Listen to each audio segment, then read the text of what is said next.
Thank you guys for being here. Obviously, starting year two, feel a lot more comfortable than starting year one, just understanding what we're about to get into. But nonetheless, want to try to feed off of a really good year for us. I thought we did a really good job of setting a foundation of where we want to go and who we want to be. Last year was terrific. Very proud of the young women who really sacrificed a lot to help us get on this trajectory. So, a lot of fun. I think we'll be able to talk a little bit about it at Big Blue Madness. We were talking about breaking records and everything we did last year, and obviously looking forward to this year.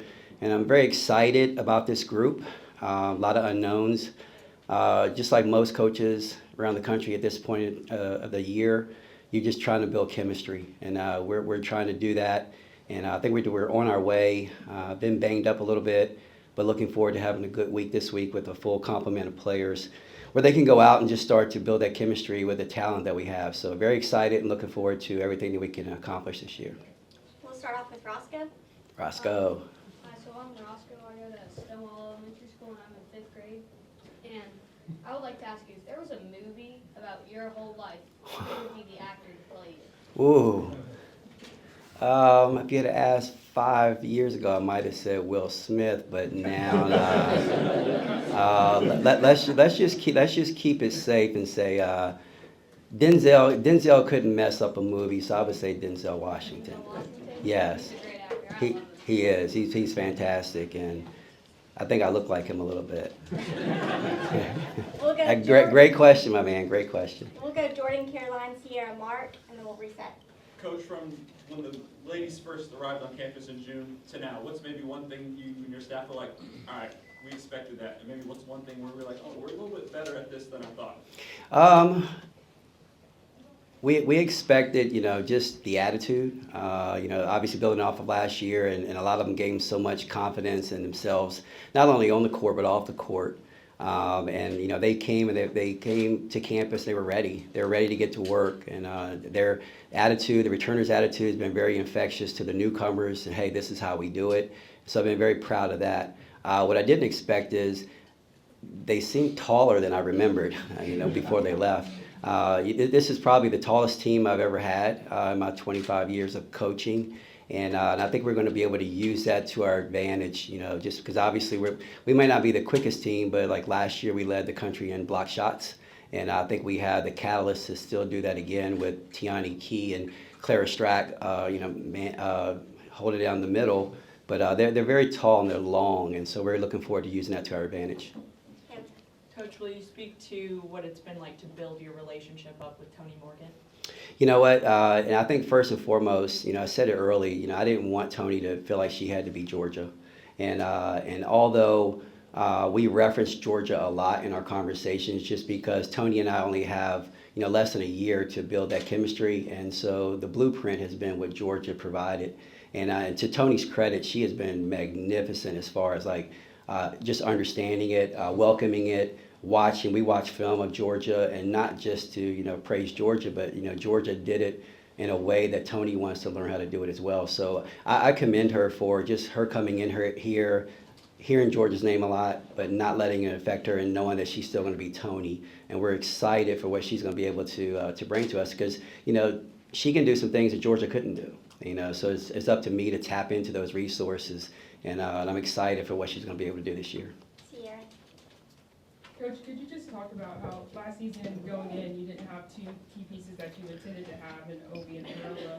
Just talk about entering this year, having them, and also how them sitting out could have also been a benefit because they've been able to observe. Yeah, first and foremost, just to see them out on the court, it just warms your heart, because you know how hard they worked after being devastated with the injury and not being able to play. So they really poured their energy into getting better and getting back out into the floor. Jordan has looked, really, really good. She's probably close to 100%. Dom is still working her way back with confidence and whatnot. It takes a while for that injury to get better, but just having them both on the floor, it was painful for us last year not to have them, but it's also a benefit, for them to be able to have watched last year, to understand what the system is, can add some of their expertise to the newcomers, And they've both been beneficial to us, and they're going to provide depth for us. Mark? Kenny, obviously Clara had a great year last year. Where have you challenged her? And what is her challenge? Because she's the player. Yeah. The beauty is, I think she's challenging me. I always tell them if they want to be great, you have to meet me halfway. And, this kid, she's done everything that I've asked her to do in a short amount of time. And even though we put so much pressure on her, and rightfully so, because she deserves it, she's earned it. But then sometimes I have to reel myself in and say, hey, look, she's still 19 years old. She's only supposed to be a sophomore this year, and she's well beyond her years. So what I mean by she challenges me, every day it's like, okay, can we get an extra workout? Can we get extra shots? Can we do this? I don't ever have to ask her, and she's really compliant in that because she wants to be great. She's a fierce competitor. She's gotten better, and I think what you guys are going to see this year. So if there are traditionalists out there and they're talking about post players and you want me to put her on the block and let her bang and throw up some 2-foot layups, it's not going to happen. She's kind of like a new age center in the way that the game is evolving, where they can do more than just go down on the block. We've got plays, we've got some opportunities for her to bring the ball up the floor. We've given her the green light. Okay, if you get a rebound, hey, let's go with it. We're doing things unorthodox where instead of her always setting the ball screen and rolling, she's getting the ball screen set for her, and she's coming off of it because she's such a dynamic passer. I think she's one of the best passing post players in the country. Now, what she has to be ready for is that she's not going to sneak up on anyone. She's going to be the focal point of everyone's scouting report, and I think that she's ready for that. And she's had a phenomenal summer. She's gotten a lot better. She's shooting the 3-ball as well as anybody on our team right now. And I just think you're going to see her continue to develop, and to have a 6'5" mobile center who can do a lot of different things. We're going to take advantage of it, and that's going to be our way of being a hard guard. But very proud of her and what she's been able to accomplish in a short amount of time. And her attitude is infectious, and she's becoming one of our leaders on the team. And that's something that I never would have considered maybe a year ago, and that's just how far she's grown as a person and a player. 4 more, and that may be it. Brad, Lindsay, Michelle, Kai, and then we'll squeeze Maggie in and then call it a day. Hey, Coach. KK Carroll, just talk about her and what she brings, her size, her shooting, things of that nature. She's a freshman. Best thing about freshmen is they become sophomores. No. I think, for KK's situation, she's going to be a dynamic player for us. She has to go through a process. And it's really not fair what we're trying to ask of her right now, because she's essentially the only freshman that's in the rotation. And so therefore she's playing with a bunch of seniors and people who are really trying to help lead her. But the one thing that she does do exceptionally well is she shoots the basketball. And she's had a trying preseason, just like any freshman would when they're learning. But there's no doubt in my mind by the time we tip it off, she's going to be there in the rotation helping us, because she's a great shooter. And she has a great attitude. And what she doesn't know, she's trying to pick it up. And she's gotten so much better since the beginning of practice. And we're excited about her. She has an infectious attitude. She wants to work hard. She shoots the ball exceptionally well. And she's going to be a nightmare for other people when we put her in the game, because she's going to really stretch the defense. And so I'm excited about her and what she's been able to do. And she's going to be a big part of our success this year. Talking to Tiani over the summer, she just seems so much more confident, and a lot of teammates mentioned her as somebody that's stepping up as a leader. How have you seen her kind of come into her own in year 2 under your system? Well, I think probably in the year 2032 or so, she's going to run for president of the United States. That's how much she's grown, and her confidence has just blossomed. And she walks into a room, and she commands the room. We're down on the floor. If Tiani opens her mouth, everyone listens. And it's a major step from where she was at this time last year. We were just begging and pleading for her to be her own cheerleader. And now she's really commanding the room, understands what we want, how we want it done. I think she's going to have a tremendous year. I really do. She plays with a lot of confidence. Again, her versatility, just like with Clara. Our forward center combination, it has to be one of the better ones in the country, just because of their experience, their height, their mobility. what they can provide, and we're looking forward to utilizing it. But very proud of Tiani. Made the dean's list last year. She's had a tremendous transformation since she's come to the University of Kentucky, and that's what she was looking for when she transferred. And I'm just glad and proud of the way she has prospered, and I'm looking forward to what she can do this year. Michelle? Another question about Tiani. What have you seen from her? I know you talked about her leadership, but the work she put in this summer and as she's approaching year 2 for you. She's put in so much work to expand her game, to fine-tune her game, to be confident in some of the things that she hasn't done well. And because of that, and because of her work ethic, we've kind of given her carte blanche. Just go. Just play. You make a mistake, it's on me. If you make another mistake, it's on the other coach. And we want her to just play with confidence, because when she does, so many wonderful things can happen. And when she's playing like that, and it gives us an opportunity to beat anyone. And we want to give her that opportunity to grow, because we think that we'll benefit from it. I think she'll benefit from it. And no question in my mind that, she's going to have a year that's really going to be one that's going to be impacted not just by her play, but by her leadership. And that's just as important to us, because I half joking said she's going to run for president, but she could. And because she's that striking of a personality, and everyone wants to follow her.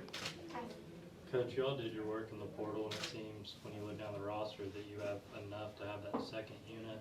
How relieving is that after last year, and also how important is it in this water college basketball to have a bench like that? Yeah, it's very important. I looked through box scores throughout the NCAA tournament last year, and the teams that really survived at the end were the teams who are deep enough. There were a lot of teams only playing 7.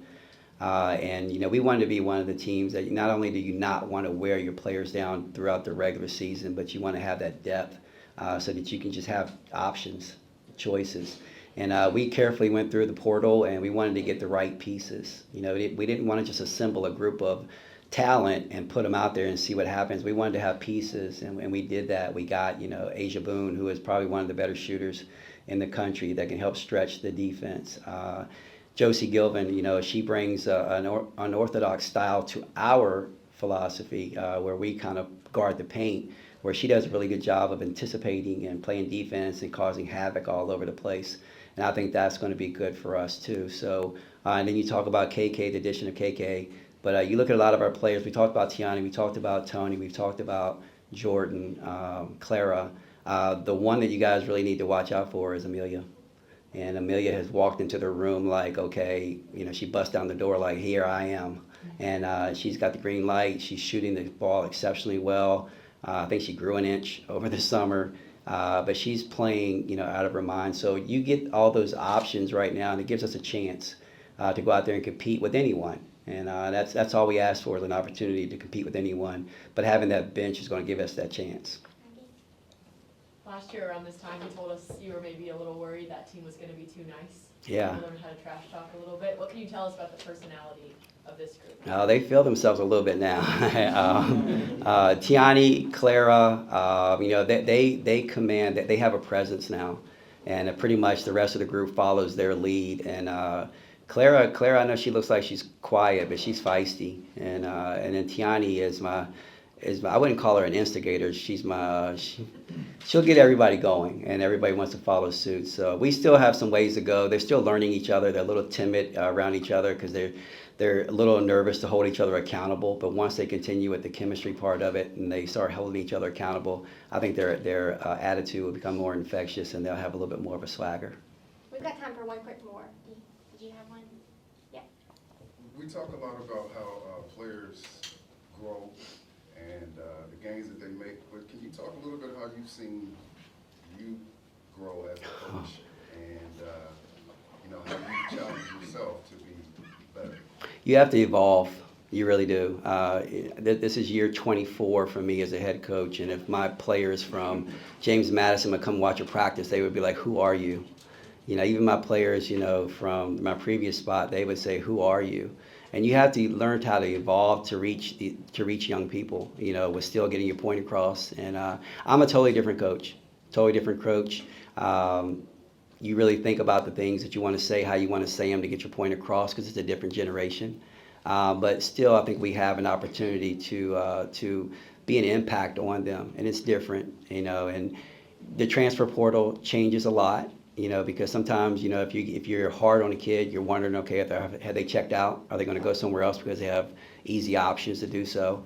But I think you just need to be true to yourself. You need to be true to yourself and knowing that you have the opportunity to impact young people's lives. And I take it as a responsibility because I have to continue what, their family started, and raising them and still holding values and whatnot. But at the same time, it doesn't always work because you can't give everyone what they want, and whatever that situation is. So you have to really do what you think is best for the program, whether it looks right or wrong.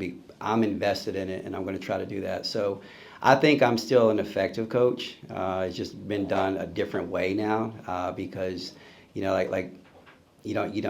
have to evolve. You don't want to be extinct if you don't evolve. You don't want to be a dinosaur.